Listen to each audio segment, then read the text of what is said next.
বন্ধুরা আশা করছি ইতিমধ্যে তোমরা প্রত্যেকেই কম বেশি জানো অগ্নিবীর যোজনা সম্বন্ধে। প্রতি বছর ইন্ডিয়ান আর্মি, নেভি এবং এয়ারফোর্সে নিয়োগের জন্য এই যোজনা লঞ্চ হয়েছে ইন্ডিয়ান আর্মি, নেভি এবং এয়ারফোর্সের তরফ থেকে। তো আজকের ভিডিওতে আমরা কী নিয়ে আলোচনা করব, এই মুহূর্তে তোমাদের ফর্ম ফিল আপ শুরু হয়ে গেছে অগ্নিবীর যোজনার তরফ থেকে এয়ারফোর্স রিক্রুটমেন্ট, অর্থাৎ অগ্নিবীর যোজনার তরফ থেকে তোমাদের এয়ারফোর্সে ভ্যাকেন্সি বেরিয়েছে, যার জন্য অলরেডি তোমাদের ফর্ম ফিল আপ শুরু হয়ে গেছে। ফর্ম ফিল আপের লাস্ট ডেট কবে সেটা তোমাদের অবশ্যই বলবো। তার সঙ্গে সঙ্গে তোমার এডুকেশন কোয়ালিফিকেশান কী থাকা প্রয়োজন, তোমার কত বয়স হওয়া প্রয়োজন, তুমি কিভাবে অ্যাপ্লাই করবে, অ্যাপ্লাই করার সময় তোমাকে কত টাকা ফিস পে করতে হবে, তার সঙ্গে সঙ্গে তোমাদের সিলেকশানে কী কী ধাপ আছে, পরীক্ষার কী সিলেবাস আছে, কোন বিষয় থেকে কত নম্বরের পরীক্ষা হবে, পরীক্ষার ডেট কবে, পার মান্থ তুমি কত টাকা স্যালারি পেতে পারো, সমস্ত কিছু যা যা গুরুত্বপূর্ণ পয়েন্ট তোমার জানা উচিত। তার সঙ্গে সঙ্গে তোমাদের হাইট কত হওয়ার প্রয়োজন, তোমাদের ফিজিক্যাল টেস্টের মধ্যে কী কী থাকবে, দৌড়ে কত মিটার দৌড়াতে হবে, সমস্ত কিছু আমরা খুব দ্রুত আলোচনা করব আজকের এই ভিডিওর মধ্যে দিয়ে। ঠিক আছে, চলো সময় নষ্ট না করে শুরু করা যাক। দেখো হেডলাইনে তোমরা দেখতেই পাচ্ছ এয়ারফোর্স অগ্নিবীর রিক্রুটমেন্ট 2022, অর্থাৎ অগ্নিবীরের তরফ থেকে এয়ারফোর্সে এই ভ্যাকেন্সিটা বেরিয়েছে। ঠিক আছে, চলে আসি প্রথমেই দেখো অ্যাপ্লাই ডেট।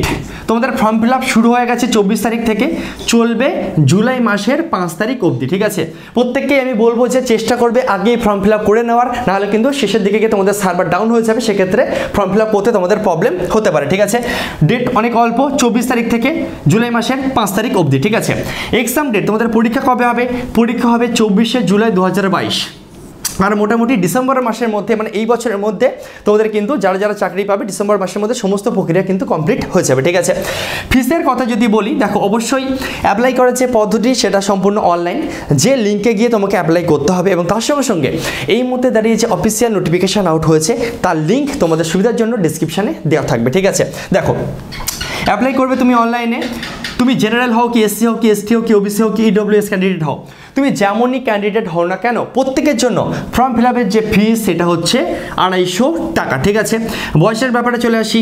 তোমার মিনিমাম বয়স হওয়া প্রয়োজন 17.5 বছর, ম্যাক্সিমাম তোমার বয়স হওয়া প্রয়োজন 23 বছর। এবার অনেকে বলবে দাদা আমি ঠিক বুঝতে পারছি না, তার জন্য পার্টিকুলার ডেট বলে দিচ্ছি। দেখো তোমার জন্ম যদি 29শে ডিসেম্বর 1999 থেকে 29শে ডিসেম্বর 1999 থেকে 29শে জুন 2005-এর মধ্যে যে কোনো ডেটে হয়, তাহলেই তুমি খুব সহজে ধরে নাও এই ফর্ম ফিল আপ তুমি করতে পারবে। ঠিক আছে, এছাড়া এই রেঞ্জের বাইরে যদি হয় তুমি ফর্ম ফিল আপ করতে পারবে না। ওকে, চলে আসি আমরা এডুকেশন কোয়ালিফিকেশান, খুব গুরুত্বপূর্ণ। সিম্পল, এখানে দুটো বিষয় আছে, একটা হচ্ছে টেকনিক্যাল গ্রুপ আর একটা আছে হচ্ছে নন টেকনিক্যাল। ঠিক আছে, প্রথমে যেটা নন টেকনিক্যাল আছে না, এর জন্য কোনো ব্যাপার না, প্রত্যেকেই অ্যাপ্লাই করতে পারবে, তবে অবশ্যই তোমাকে উচ্চ মাধ্যমিক পাস করতে হবে। সে তুমি সায়েন্স থেকে করো কি, তুমি কমার্স থেকে করো কি, তুমি আর্টস থেকে করো, তবে তোমাকে মিনিমাম 50% নম্বর নিয়ে পাস করতে হবে। তার সঙ্গে সঙ্গে ইংরেজিতে অবশ্যই 50% থাকা চাই। ধরো কথার কথা কোনো একজনের সব সাবজেক্ট মিলিয়ে 50% আছে, কিন্তু ইংলিশে দেখা যাচ্ছে 40% আছে, সেক্ষেত্রে কিন্তু হবে না, মোটের ওপরেও 50% থাকা চাই। তার সঙ্গে সঙ্গে ইংলিশে অবশ্যই তোমার কিন্তু 50% নম্বর থাকা চাই, তাহলে তুমি অ্যাপ্লাই করতে পারবে। ঠিক আছে, নন টেকনিক্যালের ক্ষেত্রে সায়েন্স, কমার্স, আর্টস সবাই তোমরা অ্যাপ্লাই করতে পারছো। এছাড়া আর একটা ডিপার্টমেন্ট আছে, যেটা হচ্ছে টেকনিক্যাল গ্রুপ বা টেকনিক্যাল ডিপার্টমেন্ট, সেক্ষেত্রে কিন্তু আর্টস আর কমার্সের স্টুডেন্টরা অ্যাপ্লাই করতে পারবে না। সেক্ষেত্রে শুধুমাত্র যারা সায়েন্সের স্টুডেন্ট এবং অবশ্যই পিওর সায়েন্সের স্টুডেন্ট তারাই অ্যাপ্লাই করতে পারবে। অবশ্যই তোমাকে উচ্চ মাধ্যমিক সায়েন্স নিয়ে পাস করতে হবে, 50% নাম্বার থাকা চাই। তোমার ফিজিক্স, ম্যাথ এবং ইংলিশ এই 3টে সাবজেক্টে অবশ্যই 50% নাম্বার থাকা যায়। ঠিক আছে, তো এই বিষয়ে আমি যাচ্ছি না। যারা আর্টস বা কমার্সের আছো বা ধরো তুমি সায়েন্সেরও আছো, প্রত্যেকেই তোমরা কিন্তু এই প্রথম অর্থাৎ নন টেকনিক্যালের জন্য অ্যাপ্লাই করতে পারছো। ঠিক আছে, চলে এসে আমরা নেক্সট পয়েন্ট দেখো, তোমাদের ফিজিক্যাল মেজারমেন্ট টেস্টে কী কী থাকবে। তোমাদের যদি আমি হাইটের কথা বলি, মিনিমাম তোমার হাইট হওয়া চাই 152.5 সেন্টিমিটার। আচ্ছা, এক্ষেত্রে আর একটা গুরুত্বপূর্ণ বিষয় আমি তোমাদের জানিয়ে রাখি, তোমাকে অবশ্যই অবিবাহিত পুরুষ হতে হবে। তোমার যদি বিয়ে হয়ে গিয়ে থাকে তাহলে তুমি কিন্তু এই ফর্ম ফিল আপ করতে পারবে না। ঠিক আছে, আর ভ্যাকেন্সির ব্যাপারে আমি তোমাদের জানিয়ে রাখি একটু, মোটামুটি 3500 মতন অ্যাপ্রক্স ভ্যাকেন্সি তোমরা ধরে নিয়ে গো, কারণ তোমাদের নোটিফিকেশানে পার্টিকুলার ভ্যাকেন্সি কিন্তু বলে দেওয়া নেই। ঠিক আছে, মোটামুটি 3 থেকে 3500 ভ্যাকেন্সি তোমরা ধরে নিতে পারো। ওকে, তো হাইট কি বললাম, 152.5 সেন্টিমিটার তোমার মিনিমাম হাইট হওয়া চাই। চেস্টের ব্যাপারে তোমার চেস্ট এত হওয়া চাই এমন কোনো কিছু নোটিফিকেশানে বলা নেই, শুধু বলা আছে মিনিমাম তোমার চেস্ট 5 সেন্টিমিটার ফুলানোর ক্ষমতা থাকতে হবে। ঠিক আছে, বুঝতে পারলে? আচ্ছা, এবার যে পিইটি লিখে রেখেছি, পিইটি মানে কি, ফিজিক্যাল এফিসিয়েন্সি টেস্ট, অর্থাৎ তোমার শারীরিক সক্ষমতার পরিচয়ের একটা ব্যাপার আছে।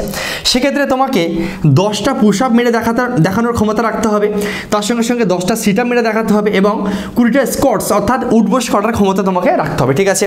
তার সঙ্গে সঙ্গে তোমাদের দৌড় আছে, দৌড় হচ্ছে তোমাদের 1600 মিটার বা 1.6 কিলোমিটার, টাইম তুমি পাবে হচ্ছে 6 মিনিট 30 সেকেন্ড, অর্থাৎ সিম্পল 6.5 মিনিটের মধ্যে তোমাকে 1600 মিটার দৌড় কমপ্লিট করে দেখাতে হবে। আশা করছি এই পয়েন্ট অবধি তোমাদের কাছে প্রত্যেকের কাছে ক্লিয়ার যে হাইট, চেস্ট, এই ব্যাপারগুলো কি আছে। আর ওয়েটের ব্যাপার যদি বলো, মোটামুটি তোমার হাইট অনুযায়ী মোটামুটি একটা অ্যাভারেজ ওয়েট তোমার হওয়া চাই, ঠিক আছে। আচ্ছা, চলে আসবো আমাদের সিলেকশন, অর্থাৎ তোমাদের নিয়োগ প্রক্রিয়া কোন কোন ধাপের মধ্যে দিয়ে সম্পূর্ণ হবে। একদম প্রথম ধাপে তোমাদের যেটা থাকবে সেটা হচ্ছে একটা পরীক্ষা হবে, লিখিত পরীক্ষা হবে। তারপরে তোমাদের যে ধাপটা এখনই বললাম যে তোমাদের মেজারমেন্ট টেস্ট আর এফিসিয়েন্সি টেস্ট হয়। তারপরে তোমাদের একদম শেষে কি মেডিকেল টেস্ট এবং ডকুমেন্টস ভেরিফিকেশন হয়। ডকুমেন্টস ভেরিফিকেশন মানে কি, তোমার যে নথিপত্র আছে, তোমার যে আই কার্ড আছে, আধার কার্ড আছে, এই সমস্ত বিষয়গুলো কিন্তু দেখা হয় ম্যানুয়ালি। ওকে, চলে আসি আমরা যে তোমাদের এক্সামের ব্যাপারটা। দেখো, এক্সামের ব্যাপারে 3টে বিষয় আছে, এই জায়গাটা খুব ভালো করে বুঝবে। তুমি যদি আগেই বললাম এখানে একটা আছে নন টেকনিক্যাল আর একটা আছে টেকনিক্যাল, ঠিক আছে। সায়েন্সের জন্য হচ্ছে টেকনিক্যাল, আর প্রত্যেকেই নন টেকনিক্যালের জন্য অ্যাপ্লাই করতে তোমরা পারছো, ঠিক আছে। তুমি ধরো নন টেকনিক্যালের জন্য অ্যাপ্লাই করেছো, পরীক্ষা যেটা তোমার হবে, ঠিক আছে, ইংলিশ থেকে তোমাদের 20 নম্বরের কোশ্চেন আসবে, আর জেনারেল অ্যাওয়ারনেস এবং রিজনিংস থেকে তোমাদের 30 নম্বরের পরীক্ষা হবে, ঠিক আছে। মোট 50 নম্বরের পরীক্ষা হবে। প্রত্যেকটা উত্তর সঠিক করার জন্য তুমি 1 করে পাবে। মোট পরীক্ষা হচ্ছে কত, তাহলে 50, ঠিক আছে। পরীক্ষার টাইম থাকবে তোমাদের 45 মিনিট। পরীক্ষায় কিন্তু নেগেটিভ মার্কিং আছে, অর্থাৎ খুব সহজে বললে নেগেটিভ মার্কিং হচ্ছে এখানে তোমাদের 0.25। এর মানে কি, তুমি যদি কোনো কোশ্চেন ভুল করো, অর্থাৎ খুব সহজে বলে তুমি যদি 4টে কোশ্চেন ভুল করো না, তাহলে তুমি যতগুলো সঠিক করেছো তার থেকে তোমাকে 1 নম্বর করে আরও মাইনাস করে নেওয়া হবে, ঠিক আছে। এবার চলে আসছি, ধরো তুমি সায়েন্সের স্টুডেন্ট, তুমি টেকনিক্যাল ডিপার্টমেন্টে অ্যাপ্লাই করেছো, তাহলে তোমার ক্ষেত্রে কত নম্বরের পরীক্ষা হবে, তোমার ক্ষেত্রে হবে তখন 70 নম্বরের পরীক্ষা, ঠিক আছে। টাইম থাকবে 1 ঘন্টা, নেগেটিভ মার্কিং এক্ষেত্রেও 0.25। তোমাদের কী কী সাবজেক্ট থাকে, ইংলিশ থাকে 20 নম্বরের, ফিজিক্স থেকে 25 নম্বরের কোশ্চেন থাকে, আর ম্যাথামেটিক্স থেকে 25 নম্বরের কোশ্চেন থাকে। আচ্ছা, এই যে ফিজিক্স আর ম্যাথ, এটা কোথা থেকে আসবে, 10 লেভেলের না উচ্চ মাধ্যমিক লেভেলের? অবশ্যই এইচএস লেভেলের, অর্থাৎ যারা সায়েন্সের স্টুডেন্ট তাদের কিন্তু ফিজিক্স থেকে তোমাদের ক্লাস 12 লেভেলের 25 নম্বরের কোশ্চেন আসবে, আর ম্যাথামেটিক্স থেকেও কিন্তু তোমাদের সায়েন্স লেভেলের 25 নম্বরের পরীক্ষা হবে। টোটাল পরীক্ষা হচ্ছে তোমাদের 70 নম্বরের। ওকে, এবার আমি ধরে নিচ্ছি কোনো কোনো স্টুডেন্ট তোমরা এমন থাকতে পারো যারা দুটোর জন্যই যোগ্য, অর্থাৎ টেকনিক্যাল প্লাস নন টেকনিক্যাল, তুমি দুটোর জন্যই যোগ্য। সেক্ষেত্রে তুমি কিন্তু একসঙ্গে দুটোর জন্যও অ্যাপ্লাই করতে পারো। তখন তোমাদের পরীক্ষা কেমন হবে, তখন তোমাদের পরীক্ষা এমন হবে, টাইম থাকবে তোমাদের 85 minute, negative marking same. English থেকে 20 নম্বর আসবে, ফিজিক্স থেকে 25, ম্যাথ থেকে 25, আর রিজনিংস আর জেনারেল অ্যাওয়ারনেস থেকে 30। এইভাবে তোমাদের তখন হয়ে যাবে 100 নম্বরের পরীক্ষা। আশা করছি পুরো বিষয়টা ক্লিয়ার। যারা নন টেকনিক্যাল তাদের হচ্ছে 50 নম্বরের পরীক্ষা, যারা টেকনিক্যাল ডিপার্টমেন্ট তাদের হয় 70 নম্বরের পরীক্ষা, আর তুমি যদি দুটোর জন্যই অ্যাপ্লাই করো তোমাকে দিতে হবে হচ্ছে 100 নম্বরের পরীক্ষা। আশা করি বুঝতে পারলে। ওকে, এরপরে আমরা চলে আসি হচ্ছে, দেখো মোটামুটি এই যে পরীক্ষা তোমার হয়ে যাচ্ছে না, পরীক্ষার পরে একটা মেরিট লিস্ট বেরোবে, অর্থাৎ তুমি কেমন পরীক্ষা দিচ্ছ তার উপর থেকে একটা মেরিট লিস্ট তৈরি হবে। সেই লিস্ট অনুযায়ী যদি তোমার নাম চলে আসে, তাহলে তুমি মোটামুটি ধরে নাও যে 95 থেকে 99% তোমার চাকরিটা হয়ে গেছে, কারণ এটাই তোমার হচ্ছে বেশিরভাগ নির্ভর করবে যে তুমি চাকরিটা পাবে কিনা। ওকে, এরপরে তোমার কি হবে, এরপরে তোমার এই যে মেজারমেন্ট ব্যাপারগুলো হবে, ঠিক আছে, এগুলোতে তোমাকে পাস করতে হবে, আর এইগুলোতে কিন্তু কোনো রকম নাম্বার নেই, জাস্ট তোমাকে কিন্তু পাস করে দেখাতে হবে। এবার এক্ষেত্রে একটা বিষয় জানিয়ে রাখি, ধরো কেউ পরীক্ষায় খুব ভালো নম্বর পেয়েছে, এদিকে খুব মোটাসোটা বেশ দৌড়াতে পারে না, এদিকে গিয়ে ফেল করে গেল, কি লাভ, কোনো লাভ নেই, তাকে কিন্তু বাড়ি পাঠিয়ে দেওয়া হবে, ঠিক আছে। এটাতে পাস করতে হবে, তার সঙ্গে সঙ্গে এটাতেও পাস করতে হবে, যদিও এটাতে কোনো নম্বর নেই, কিন্তু এটাকে পাস করে তোমাকে দেখাতে হবে, ঠিক আছে। ওকে, মেজারমেন্ট টেস্ট হয়ে গেল, এফিসিয়েন্সি টেস্ট হয়ে গেল, একদম শেষে তোমার হবে হচ্ছে মেডিকেল টেস্ট এবং ডকুমেন্টস ভেরিফিকেশন, তারপরে কিন্তু তোমার সরাসরি পাঠিয়ে দেওয়া হবে ট্রেনিংয়ে, ঠিক আছে। ট্রেনিং কতদিনের হবে, মোটামুটি 6 মাসে তোমাদের কিন্তু ট্রেনিং হবে। এটা হয়তো তোমাদের আস্তে আস্তে আবার বাড়তেও পারে, মানে মিনিমাম এখন যেটা আছে, এখন অবধি যে আপডেট পাওয়া গেছে, তোমাদের 6 মাসের ট্রেনিং হবে। আর তোমরা ইতিমধ্যে প্রত্যেকেই জানো যে অগ্নিবীর যোজনার তরফ থেকে যেহেতু এটা রিক্রুটমেন্ট হচ্ছে, তোমাদের কিন্তু একটা ঝামেলার ব্যাপার আছে। ঝামেলাটা কি, তোমরা যে চাকরিটা পেয়ে গেলে, সাপোজ ধরো তুমি 100 জন বা 3000 জনই ধরো চাকরি পেয়েছে, বা আমি ধরে নিচ্ছি 100 জন ধরো কোনো একটা ডিপার্টমেন্টে তুমি চাকরি পেলে, উদাহরণস্বরূপ ধরছি, ঠিক আছে। যদি 100 জন চাকরি পাও না, 4 বছর কিন্তু প্রত্যেকে এই চাকরিটা থাকছে তোমাদের।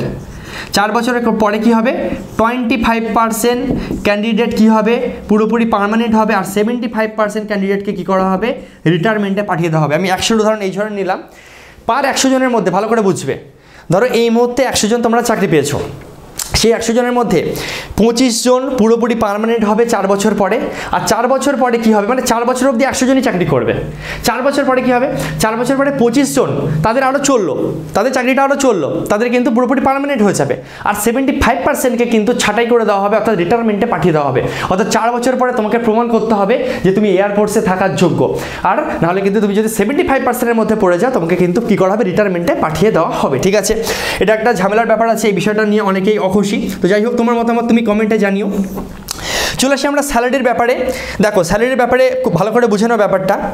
প্রথম বছর, দ্বিতীয় বছর, তৃতীয় বছর, চতুর্থ বছর। প্রথম বছরে তোমার স্যালারি থাকবে পার মান্থ মিনিমাম 31,000 টাকা, কিন্তু হাতে পাবে 21,000 টাকা। 10,000 টাকা তোমার রিটায়ারমেন্ট যে ফান্ড হয় সেই ফান্ডে জমা হবে। ঠিক আছে, দ্বিতীয় বছরে গিয়ে তোমার স্যালারি হয়ে যাবে 33,000 টাকা, কিন্তু হাতে পাবে মাত্র 23,100 টাকা। তৃতীয় বছরে গিয়ে তোমার স্যালারি হয়ে যাবে 36,500 টাকা, হাতে পাবে মাত্র 25,500 টাকা, বাকিটা তোমাদের রিটায়ারমেন্ট ফান্ডে কিন্তু জমা হবে। চতুর্থ বছরে গিয়ে তোমার স্যালারি হয়ে যাবে 40,000 টাকা, কিন্তু তুমি হাতে পাবে মাত্র 28,000 টাকা, বাকিটা তোমার কিন্তু রিটায়ারমেন্ট ফান্ডে জমা হবে। ঠিক আছে, আর রিটায়ারমেন্ট ফান্ডে যে বিষয়গুলো জমা হবে মোটামুটি 5 লক্ষ টাকা মতো, সেটা কিন্তু তোমার যখন রিটায়ারমেন্ট হবে, বা তুমি যদি এই 75%-এর মধ্যে পড়ে যাও, তোমার যখন রিটায়ারমেন্ট হবে তখন কিন্তু তুমি এই টাকাটা পেয়ে যাবে। ঠিক আছে, এছাড়া আরেকটা বিষয় আছে খুব গুরুত্বপূর্ণ, তোমাদের জানা উচিত। আমি ধরে নিচ্ছি যদি কোনোভাবে তুমি ধরো 75%-এর মধ্যে পড়ে যাচ্ছ, বা তোমাকে ধরো 4 বছর পরে রিটায়ারমেন্ট নিতে হচ্ছে, সেক্ষেত্রে তুমি একটা প্যাকেজ পাবে যার নাম হচ্ছে সেবা নিধি প্যাকেজ। কত টাকা পাবে তুমি? 10.4 লাখ, মানে 10,40,000 টাকা মতো তুমি কিন্তু এককালীন একটা টাকা পাবে। সেই টাকাটা নিয়ে তুমি তোমার পার্সোনাল যে কোনো কাজে তুমি ইউজ করতে পারো। ঠিক আছে, তার সঙ্গে সঙ্গে আরেকটা গুরুত্বপূর্ণ, তুমি একটা সার্টিফিকেট পাবে, যেটা হচ্ছে তোমার সার্টিফিকেটের নাম হচ্ছে একটা স্কিল সার্টিফিকেট। মানে তুমি যে এই যে 4 বছর এয়ারফোর্সের মতন একটা ডিপার্টমেন্টে তুমি যে জব করেছো, তোমার ভেতরে যে কী কী কোয়ালিটি আছে, তার জন্য এয়ারফোর্সের তোমার তরফ থেকে তোমাকে একটা স্কিল গেইন সার্টিফিকেট দেবে, যে সার্টিফিকেট তুমি যদি পরবর্তীকালে কোনো সরকারি চাকরি বা বেসরকারি চাকরির জন্য অ্যাপ্লাই করো, অবশ্যই তোমার কাজে লাগবে। তবে তোমাকে যে টার্গেটটা নিতে হবে যে আমাকে এই 25%-এর মধ্যে থাকতে হবে, কষ্ট করে চাকরি পাবো, 4 বছর পরে কি আবার ছেড়ে দেবো, সেটা কিন্তু অনেক একটা ঝামেলার ব্যাপার। ঠিক আছে, তোমাকে সেরকম মেন্টালি প্রিপারেশন নিতে হবে যে 4 বছর পরে পরীক্ষা হোক, যেমনই আমাকে চেক করুক না কেন, আমাকে 25%-এর মধ্যে থাকতে হবে। ঢুকছি মানে আমি পুরোপুরি থাকবো। ঠিক আছে, 4 বছর পরে আবার ছেড়ে দেবো, আবার অন্য কিছুর জন্য ট্রাই করবো, সেটা কিন্তু ঠিকঠাক না। ঠিক আছে, তো এই হচ্ছে পুরো বিষয়। আশা করছি গুরুত্বপূর্ণ পয়েন্টগুলো খুব সহজে এবং খুব দ্রুত আমি তোমাদের সামনে তুলে ধরতে পারলাম। তো অবশ্যই তুমি যদি যোগ্য প্রার্থী হয়ে থাকো, ফর্ম ফিল আপ করতে পারো। এবং তার সঙ্গে সঙ্গে অবশ্যই একটা বিষয় অবশ্যই তোমার মনে নাড়া দেবে যে দাদা 4 বছর, এই ব্যাপারটা সবারই একটা স্বাভাবিক ব্যাপার যে 4 বছর পরে যদি আমি না পাই, সেক্ষেত্রে একটা সত্যি খারাপ লাগা জিনিস। তো এই বিষয়টা তোমার মতামত কি, অবশ্যই তুমি কমেন্ট করে জানিও। দেখা হচ্ছে নেক্সট ভিডিওতে। ততক্ষণ সবাই ভালো থেকো, সুস্থ থেকো। জয় হিন্দ।